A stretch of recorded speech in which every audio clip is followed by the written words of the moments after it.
George was always kindly to them, and to the end of his life retained a more affectionate feeling towards his father and mother than I imagine him ever to have felt again for man, woman, or child.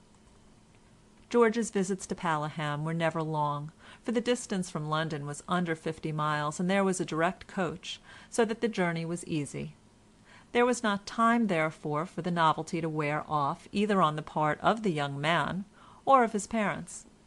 George liked the fresh country air and green fields after the darkness to which he had been so long accustomed in Paternoster Row, which then, as now, was a narrow gloomy lane rather than a street. Independently of the pleasure of seeing the familiar faces of the farmers and villagers, he liked also being seen and being congratulated on growing up such a fine-looking and fortunate young fellow, for he was not the youth to hide his light under a bushel.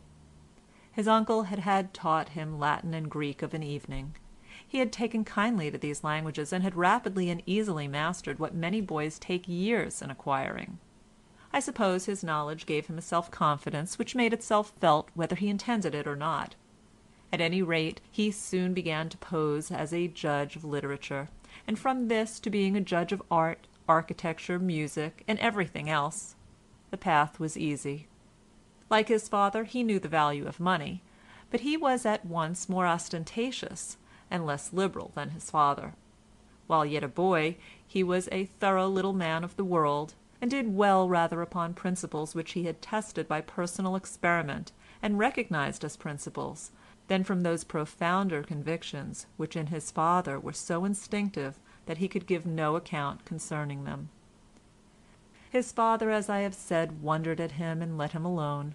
His son had fairly distanced him, and in an inarticulate way the father knew it perfectly well.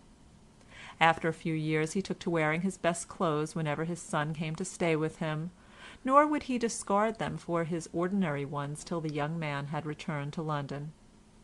I believe old Mr. Pontifex, along with his pride and affection, felt also a certain fear of his son, as though of something which he could not thoroughly understand, and whose ways, notwithstanding outward agreement, were nevertheless not as his ways.